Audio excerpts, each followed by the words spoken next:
What's going on, everybody? It's your boy Matty J, and I want to talk to you guys really quick, man, about this whole incident that had happened over in Connecticut. If you guys haven't heard already, guys, I'm not gonna say exactly what had happened. Check the news, check your Twitter. I mean, it's everywhere. Check the internet. A guy, 24 years in age or something like that, decided that he wanted to take the lives of innocent children and his parents. And I just want to give you guys my take on this whole thing. First off, the guy is a demonic piece of shit. Straight up. I can't judge. I'm not one to pass judgment at all. That's not who I am. That's not my character. I can't pass judgment on this dude. All I know is from what I see and from what I've heard and the decisions that he made, the dude is an idiot. The dude is a demonic, sick, twisted individual. And to take the lives of innocent kids and your family, there's nothing in the world that could even begin to partially justify why you did what you did. And it's just it's a horrible event. It's a horrible tragedy. My thoughts and prayers go out to all the family members that were involved in this situation. And I wish stuff like this just didn't happen in the world. I mean, everybody wants the world to be a perfect place, and everybody knows, we don't live in a perfect world. But to that degree, I mean, stuff like this, I mean, come on. I think it was 27 confirmed killed last time I checked. There's honestly, there's no place in this world for people that could have that mindset and that mind capacity. I mean, it's absolutely baffling to me, and I couldn't even begin to fathom how the families feel that are affected by this. And I mean, it hits close to home for me personally because I'm a little bit older. I'm not old. I'm 25 years old. I do have a daughter. She's 5 years old. She's in school. So as a parent, my mind's, I'm thinking, well, damn, this is happening in a small town where it's one of those towns where everybody in the town knows each other kind of town. If this can happen in such a small town in Connecticut, then what's it, then who's stopping it, then how is it not going to reach here, out where, where my kid goes to school, or your kid goes to school, or maybe somebody that their children go to school at. And it's absolutely crazy. Like, I wouldn't let myself be able to put myself in that kind of situation.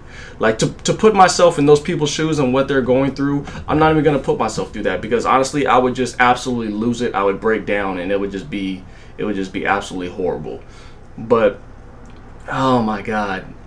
And then another thing that disturbed me to a point, I understand people's thoughts about the whole gun laws and stuff like that, and right to bear arms, but look, today is not the day to talk about it. I mean, these families are going through so much shit, and the last thing they want to hear about right now is gun laws. Let them grieve, let them have their time. I mean, there will be a time down the road to talk about the gun laws in the US and how everything works, because the one thing that I do know is that laws will not prevent tragedies from happening. No matter how hard that we try as a society, it won't be able to stop it. Will it be able to slow it down? Yes, that's a possibility. But like I said, I'm not going to get into that whole thing. That's not what I'm here for. It's not what I'm here to talk about.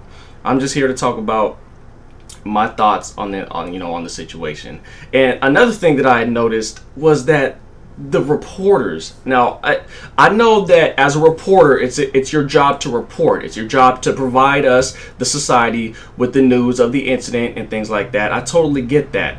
But for the reporters to sit there and interview 5-year-old and 6-year-old, 7-year-old kids that don't even have a grasp of what they just partook in, it's like, I wanted to slap the hell out of the reporters.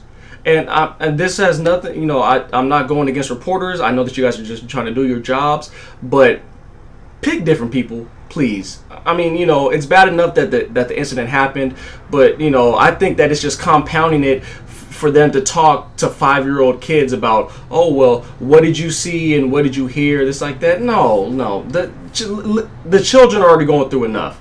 You know, if somebody came and asked my 5-year-old, what did the shooter look like, or you know, anything like that, what did you see or what had happened, I would slap the hell out of the reporter and I would get put in jail. Be honest. That's me. That's me as a parent. I don't want you asking my child about something that just happened to maybe one of their best friends in their class. You know, that's not what I want to hear. You know, go at, you know, if you want to ask somebody, ask an adult what you know, what did you hear, what had happened, this and that. That's a different story. But don't ask the kids. You know, I mean, it's bad. You know, it's a bad day. You know, I mean, and it's not just the U.S. You know, it's affecting people over in the you know, in the U.K., different areas of the world. You know, I mean, they're hearing about this event, and it just sucks. It really does. You know, like I said, my thoughts and prayers go out to the families. Honestly, I mean, you have my condolences. I mean, you know, as a person, you know, and as somebody that has a family, you know, I mean, you just. You want to reach out and you want to help them as much as possible, but you know that there's very little things that you can do. You know, so like I said, my thoughts and prayers go out to the families and friends and everybody that was involved and affected by the shooting incident in Connecticut. And honestly, my deepest condolences. I'll see you guys in the next video, man.